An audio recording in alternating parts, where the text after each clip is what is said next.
Good morning or good evening or good afternoon, whenever you're watching or listening. This is the 214 Sports Show, your home for everything Dallas sports, DFW sports.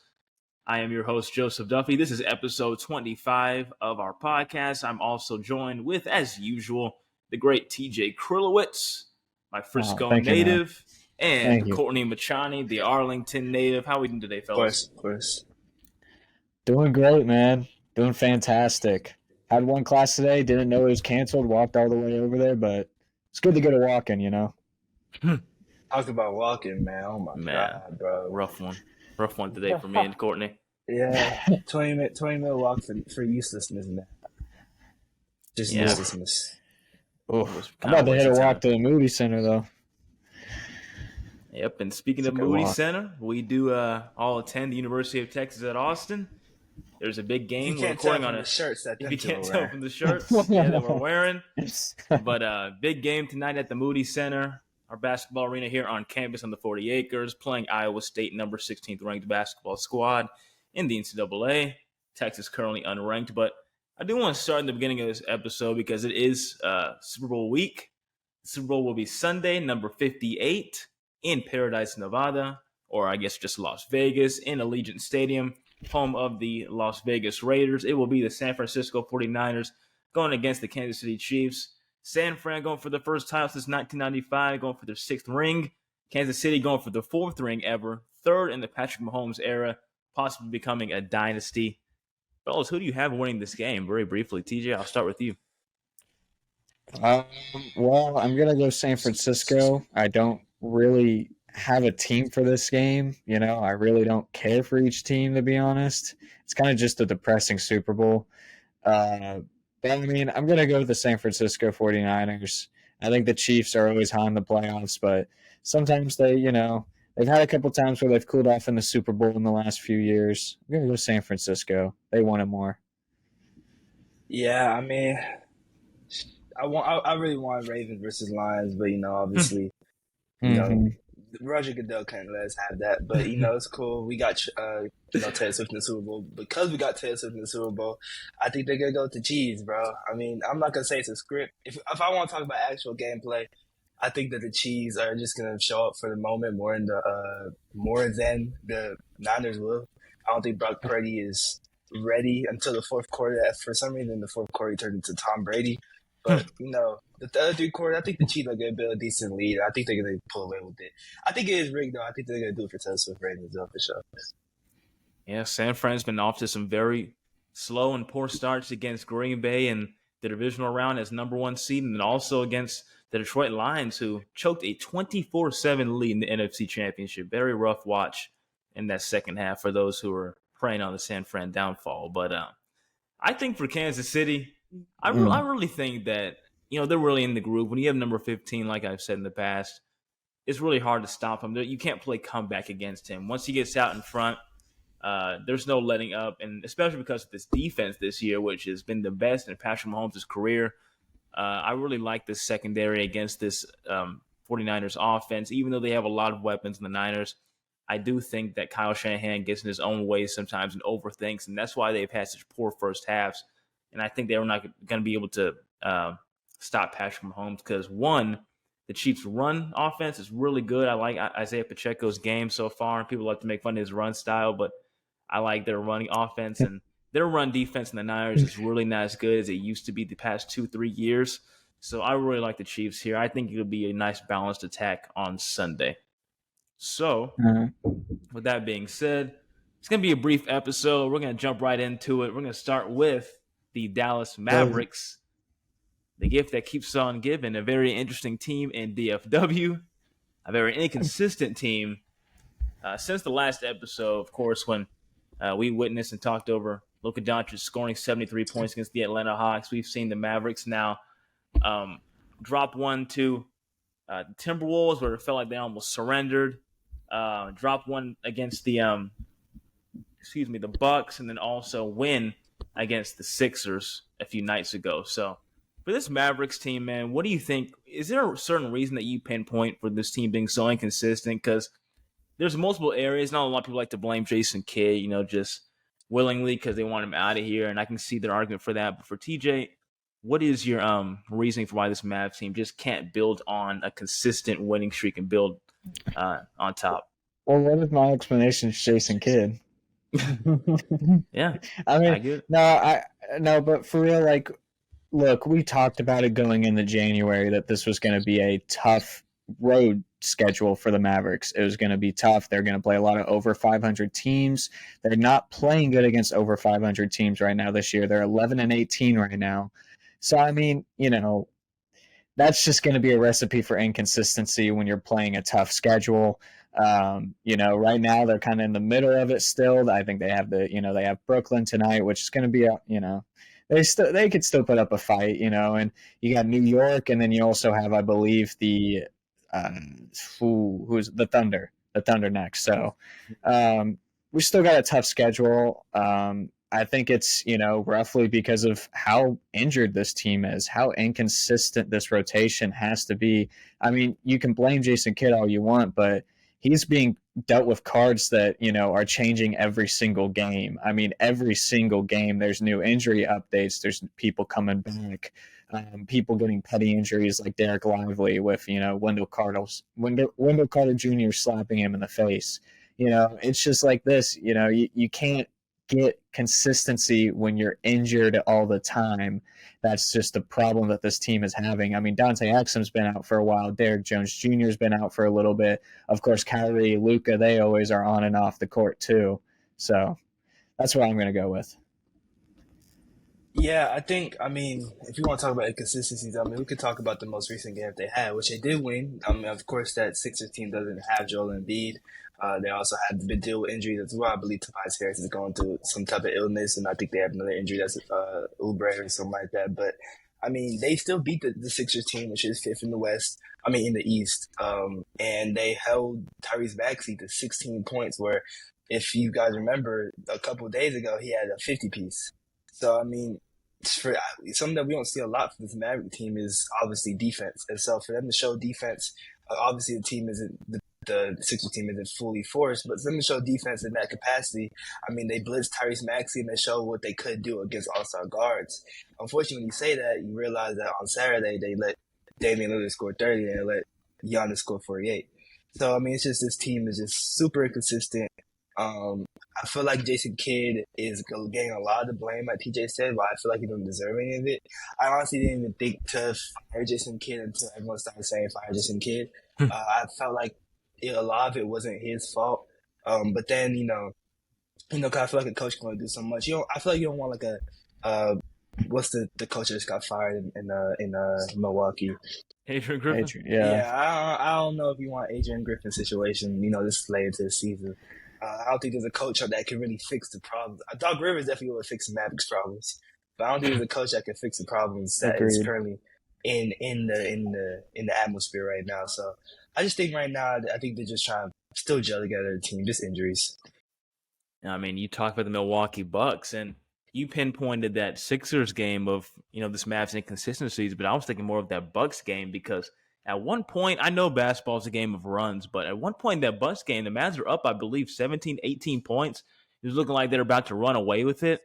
And then all of a sudden, that fourth quarter just wasn't consistent again. You lose that run, you lose that edge, and then it was just a Giannis and Dame takeover in the late stages of the game. And then an 0-2 Milwaukee Bucks team with Doc Rivers all of a sudden gets their first win in the Doc Rivers era against us in Dallas. So it's very rough to watch sometimes. It's just, I hate to see it because we lack physicality sometimes because of injuries, of course. But one thing I just hate is that we kind of lay down and die a few days in advance before a game, i.e. the Timberwolves matchup, where you have every single guy in our lineup take a step back and just not play and Kidd rest them. And I see why he's doing it because we're just so banged up. But at least we can be more wise with it. I think we can have two guys at least compete here and have others on the day off and then switch it to maybe in advance, but just giving up games like we've seen in the end of last season, especially when we had a chance to make the playoffs, is kind of disappointing to me. So that's what I've seen. I think this team needs the All-Star break. Yeah. But I also want to say, just like, there's a lot of wrong with Jason Kidd, okay? There's a good amount, I'm not the biggest fan of Jason Kidd at all. But if you look at it, you fire Jason Kidd, Now you're going on to Luka's third head coach in his sixth season right now. I mean, that's just dangerous waters, man. You're treading dangerous waters right there. Do you think there's a truth to, I guess, like Kid for like Luka is having his best year under Kid? I mean, I know it's Luka. I feel like he'll have a great year under any coach. But is there any truth to like maybe Kid is bringing something out of Luka that wouldn't happen with their coach? I don't know. Yeah, that's a good point. I mean, you look at what Giannis says about Jason Kidd when Kidd was a coach for the Bucks. I mean, he loved Jason Kidd. I mean, he's he liked them a lot. So I mean, I don't know. I think it's just treading dangerous waters. You don't want to. Most of these players, they play for their coaches. That's not really a way to develop superstars, young players. Especially with good terms, if you're just, firing their leader every couple seasons, it's just dangerous.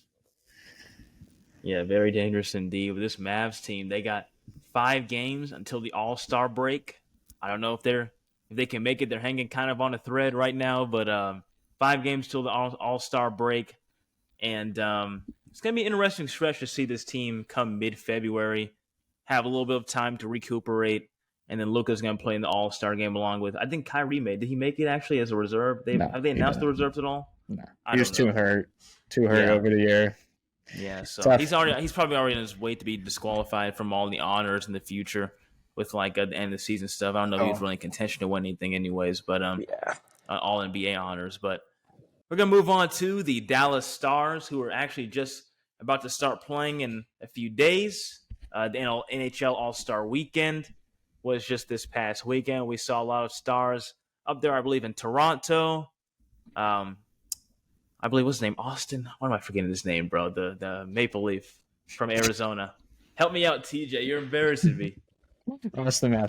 Austin Matthews and all of his glory with the loop earrings and the hairline was very successful up there. So people pointing out the bias up there with NHL, trying to have him win in front of his home crowd, but also our own very own goalie here won a competition as well. TJ, what do you have for us in the Dallas Stars world?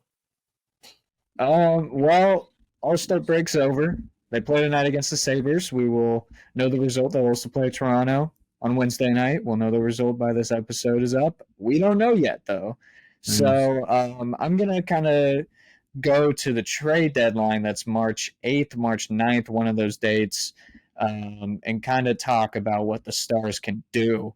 I mean, you're looking at the Stars, and I said this last week. I said this the last week before that. They're a complete team, but I do think that they can still make some moves, help their team out. They're still not first in the Central Division. They're by no means one of the best teams, a top 3 team, top 4 team right now in the league. So if they want to get there, they can make some moves. So I'm thinking kind of defense. All right. So we're ranked, 16th, something like that, in the bottom half of the league for goals against per game. We give up just a little bit over 3. Ottinger's kind of struggled this year. We've also had to play our backup most of the year, but I think it's also kind of just not the best defense, not what usual Stars defense is, which is usually pretty good, top of the league. So here's some kind of people that I thought about. I don't know if this is, this might be reaching just a little bit. But, I was thinking of Noah Hannafin and Chris Tanev on the Calgary Flames, both top 2 liners, defensive line. I mean, they're both reliable. They're both also kind of, they're both also good offensive, I hate saying offensive defensive men. It just sounds weird. But, I mean, they're also, I believe they're both also going to be unrestricted free agents. The Calgary Flames are tanking. They've already traded away one of their players to the Vancouver Canucks. That's, kind of a team that the Stars can target, hopefully. It's going to give up a lot, though. You're going to have to give up a lot. Our farm system's not too bad. I also had, if I could say his name right, Jacob Churchrum. I don't know how to say his last name, but a defenseman on the Senators. The Senators are in the middle of a really, really, really bad year. I mean, he can play both sides. He has a strong offensive presence. Kind of a bright spot for the Ottawa Senators. But they're playing bad. I think he's on the market right now. Um, you know, I don't know what the Stars are going to do. I don't really kind of tune in the, hockey trade rumors that much. But I do know that the Stars are probably going to make a move. I don't know if it's going to be for some of the top players like this, top defensive linemen, kind of people like this. But it should be an interesting deadline. I'll say that. And speaking of that, I know the Stars are second in the division right now, but do you think that they could be geared to wanting to actually be first in the division? I know it's a weird question to ask because you want to play to win every single game you're out there. But looking about how this could be maybe a Rangers situation if they don't catch the front runner in the division, do you think this could be an avenue if they just stay second right now that could actually be the best for them in the playoffs? Do you think, or is that a crazy question? No, I don't think that's. I really don't think that's a crazy question, to be honest. I think that's kind of sane to ask that question. I mean, look, they want to be first in the division, obviously, but hockey. It really doesn't matter once the playoffs happen. It's just whoever's the best team out there, and most of the times it's really not the division leader. There is a lot of times. Hockey's unpredictable. But I do think that the Stars, they're the second, they're second in their division last year, still made it to the Western Conference Finals. But the only problem is that I don't think the other teams in their division are going to be thinking that. They're going to be aggressive. Colorado's already kind of said that they'll be aggressive in the trade market. Winnipeg has already made a move.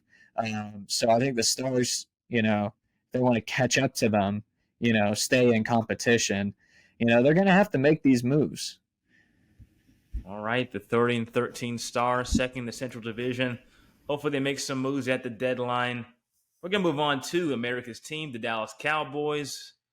Big news around the NFL. Dan Quinn, the defensive coordinator for the Cowboys, who turned this defense around, is off to Washington, going to Landover, Maryland, to be the next head coach of the Washington Commanders. With him, he's also taking the secondary coach for the Cowboys, Joe Witt Jr., and so that's the end of the Dan Quinn regime pretty much in Dallas. So the Cowboys are looking for a new defensive coordinator. We've seen now that they completed interviews with Ron Rivera, the former Washington coach, and now they just complete another interview with a former Cowboys staffer in the early 2000s, mid-2000s, in Mike Zimmer, a former Vikings head coach. So do you have any ideas of who the Cowboys should target possibly for the next defensive coordinator? Is there anybody on your mind? If not, that's completely fine. Just want to know if there's anybody you're looking for. Not really. I don't know. I don't know who would be the best system, for or best coach for this system, to be honest. Or maybe I should ask, what are you looking for in a next defensive coordinator? Maybe who can maybe be better than Dan Quinn, and how can he adjust and not have as much of a collapse in the playoffs like we've seen with Dan Quinn? I know one of our candidates is Ron Rivera. I think that would be just pretty comical to see that happen, to see that, basically just a trade. And I think people kind of, you can kind of get a bad rep for Ron Rivera, but, you're looking at, great coordinators are different from great, head coaches. He could be a good coordinator. He's done that before. I also think, he's also still had some success as a head coach with Carolina. I think it could happen. It could work. I don't know. Mike Zimmer, I don't know too much about him, to be honest. Mike Vrabel, I've heard that he doesn't really want to take a coordinator position. I've also heard that he was intimidating in his interviews or whatever. They said he was too physically big. That's what they said. It's just too. He's a unit. That he would intimidate the people, which. Come on now. That's ridiculous. But I would say in DC, defensive coordinators, I ain't gonna lie, I do not have a name. I don't have any idea. What I would say though, in terms of defensive coordinators and the trend that is going, when I heard the report that the Ravens or people around the NFL are saying that the Ravens DC, I think he took a head coaching job somewhere. Yeah, the the DC. Mike yeah McDonald. He just went to Mike Seattle. McDonald. Yeah, he went to Seattle. So like I heard that people are saying that he's the new Sean McVay of defense. And they said that That's crazy. his new trend of defense is going to be like some of the top defenses being played for years to come, and that he's going to be like one of those next game breaking coaches. So when I heard that and I saw what the Ravens defense did this year was pretty special. So I feel like I know the Cowboys are a team of history and lineage, and doing things the right way, but I feel like they should get a coach that is young and can, actually relate to these players. I mean, look at Ron Bear. He's been in the league for a long time. He played on a Super Bowl head-winning team with the Chicago Bears. He's in his 60s.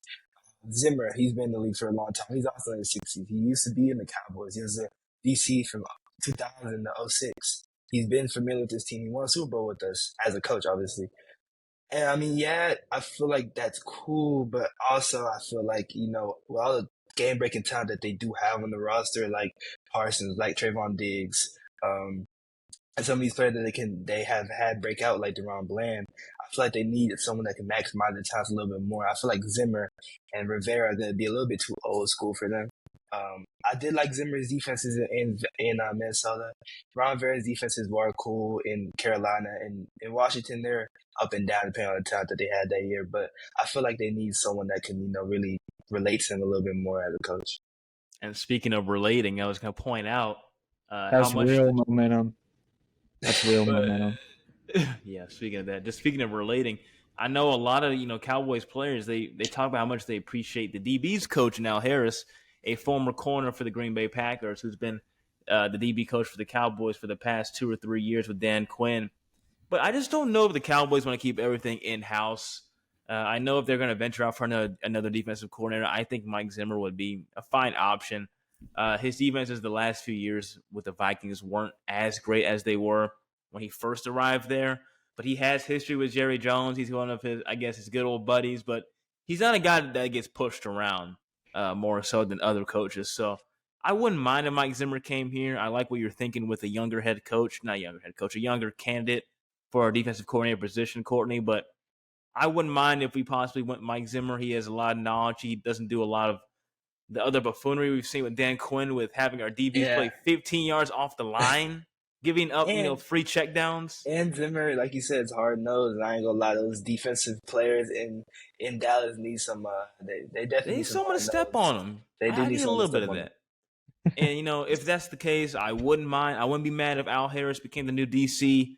They've talked about how he's been a better coach over the years and helped a lot of DBs and Trayvon Diggs and Jordan Lewis and overall all these DBs that are very young and are young secondary, and Stephon Gilmore has also been taking all of them under his wing. But I wouldn't mind either one of those candidates. So going to finish off with the World Series champion Texas Rangers. Never get tired of saying that.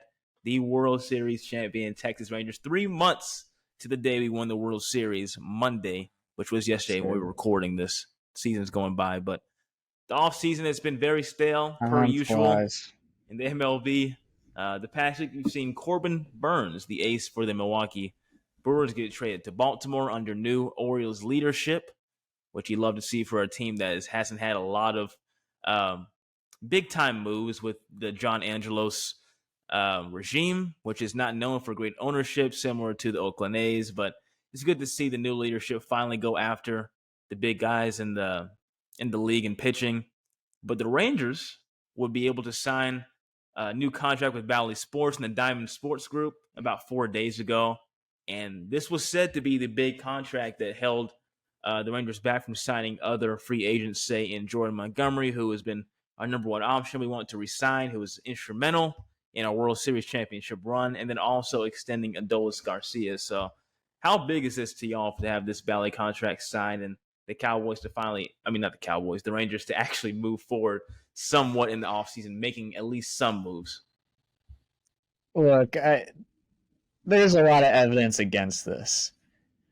But there's been a lot of years recently where the Rangers owner has just been, just cheap, okay, with the money spending, not enough to help us really get too much. Obviously now we spent $750 million or $550 million on Corey Seager and Marcus Semien a couple years ago. We also, looking further back, we signed Alex Rodriguez to the biggest contract in history at the time. But there's a lot of times where, we've been pretty cheap in the offseason, not signing really too many players, signing cheap players, signing minor league spring invite, deals, all this stuff. And so, they're kind of doing that this offseason. I don't know if they kind of use the TV deal kind of as an excuse. But I'm kind of gonna. I'm done with that. I'm not gonna talk about that. I don't want to, being the bad hand, being the bad words of the Rangers. I don't know. I don't want to piss off the Rangers. But I mean, you're looking at, hopefully they do re-sign Jordan Montgomery. But the question is this team still good if they can't re-sign Jordan Montgomery? And I think that they still are. Obviously, I really, really, really, really hope we re-sign Jordan Montgomery. But if you're looking at this team right now, third-ranked farm system by MLB, just released a day or two ago. This team is ready to play. They have a lot of up-and-coming players. Wyatt Langford in the outfield. It sucks to lose Mitch Garver, but, you have somebody like Wyatt Langford coming up. You have a lot of other prospects coming up. Jack Leiter, the other Vanderbilt pitcher, I can't remember his name right now. Yeah, Kamar. You have a lot of ready-to-pitch players almost at this point. That it kind of, you kind of can afford to lose Montgomery. It's going to be tough because there's still, your all-star pitchers are all injured right now, like DeGrom and Scherzer. But they'll come back in August, and you also, don't forget, we also have August, the trade deadline. If we can't re-sign Montgomery and we think that our starting pitching is iffy, but our offense is still rolling like it should be, we can go out on the market and get another player, another two players, that can help our starting pitching down in the postseason. That's a pretty good answer right there. What about you, Courtney? As for me, when you talk about Bally Sports and the agreement, I actually took a class on this over here. They talked about it in one of my sports media classes. Saying that I can't give you any facts on the case, I forgot everything about that class. But what I do know is that the Rangers did get a pretty bad deal. I mean, they're supposed to get $110 million yearly through 2034. Obviously, Bally went bankrupt, and now they're going to receive $95 million yearly until. Crazy. Who knows what's going to happen with this next deal. I know they're going to keep it for at least one more year. I don't know what the plan is after that, but obviously that money's coming from the payroll. That money's coming from something. Like TJ said, the owner isn't really known. The owners aren't really known to spend at all. Obviously they spent and they won them a championship, so maybe they should start spending. But their money regardless, I feel like the money is gone regardless. I mean, they did lose 10, 15 million. With that being said, one thing I didn't know about free agency was that this free agency is so slow. I mean, I feel like every time we get on here, I don't know if it's always like this. Obviously, it's the first free agency I'm really watching. But it's every time we get on here, the same people still aren't signed. I just see rumors after rumors after rumors. I feel like the only big sign I really saw was obviously Shohei and, some of the other signs. But other than that, it's NFL and NBA, I'm used to just seeing the first day around coverage. First people get signed. So it's definitely a slow burn with this free agency. I mean, like y'all said, I hope they bring everyone back that they can for the championship run and obviously improve a little bit upon that. Obviously, some people they don't need, but I hope that, the people that were essential and important to this team can stay. And that Bally contract will be the first part into hopefully making them spend some money. Yeah, I mean, going back to that, Bally is just, they've been catching blows for years. They've been a little corrupt since we first signed the deal and leaving Fox Sports Southwest as they departed from local baseball coverage. But overall, I mean, this Texas Rangers team, they did sign David Robertson, the 39-year-old reliever. He's had a decent year the past year. Had a little bit of injuries in the middle of the season, but I think overall, I think that's a good back end relief spot. He's also a good closer every now and then. He's been dependable his entire career, but it's just hard to see all these old guys in our roster, and a lot of them being injury riddled too, and DeGrom and Scherzer. It sucks that Scherzer won't be here for opening day, and we just saw Corey Seager. He should be open, he should be good for opening day, but he just had his hernia surgery, I believe, and I think it was that injury we saw in the World Series where he kind of winced as he was hitting the ball on one of the base paths. But overall, this Rangers team, I'd be satisfied if they can just get Jordan Montgomery signed. I still want him signed for sure. I'm not gonna lay down on that track right there, but I think Jordan Montgomery should definitely be signed for this team. His postseason performance was just too good. I think he'll be a vital piece for us. Can you imagine him with a healthy DeGrom? I'm thinking of it right now. Just late July and playoff Uvalde. Early August, bro. That's all I need. I'm salivating. So overall, this Rangers team, like TJ was saying, this team will be good even if we did sign Jordan Montgomery, but I still want solid pitching because that is what has held the Rangers back historically. And we've seen the difference in what good pitching can do in the postseason with complementary offense. So for this Rangers team, I really need Jordan Montgomery to come back and pay Adolis Garcia, too. Pay the man. You saw what he did in the postseason. Pay the man. Y'all don't understand, though, okay? Y'all don't understand, okay? The Rangers have had like 60 years of constant failure. Every year has been a bad year. There's been some really bad years, 2011, 2016, all those years where they've had like the worst playoff losses ever that you think like no other team will do this, all right? And now they finally won. They finally broke the curse, okay? Mm-hmm. They're going to go on and win in 2024. They're going to go on and win at least 5 more. We don't realize the master plan, of course. We don't realize. It's the birth of a dynasty. And Bochy's going to stay for all of them. Yeah, man. Bochy, I mean, what? In a wheelchair there. Mm-hmm. And he's still going to be leading them out there. If I'm being actually honest, man, if we don't, like, sniff a World Series this year, I think he's gone. He's done enough in his career. There's no way he's staying more than 3 years in this team, but overall, I think we have a good future in Will Venable. He's going to be our future manager. He's the associate manager right now for the Rangers. For this Rangers team, please, Ray Davis, open that wallet. Chris Young, please, I need you to get busy. It's time. There's no more Bally Sports excuses anymore. It's time to get busy. Get this team ready for opening day. We're almost there. They're about to start reporting in, I believe, a week and a half or so. Yep. I think a week and a half. Yeah, 2 weeks. Wow. Something like that. They're almost there. This offseason has been stale as always, but this is what we know the MLB offseason to be. So we're almost there. Cannot wait for opening day against the Chicago Cubs. Gonna unveil the World Series banner to hang in the rafters. Then also a limited edition gold jersey, I believe, that they always sell in the beginning of the season. They wear for the first series of the year for the World Series champions. It's gonna be nice. I can't wait to see the unveiling for that new uniform. We're going to close episode 25 of the 214 Sports Show. TJ, would you like to share by your socials real quick before we get out of here? Yep, my Twitter X is tj_Krilowic. My Instagram is tj.krilowic. Follow Courtney.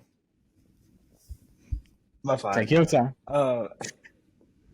My Instagram is clivesdalife,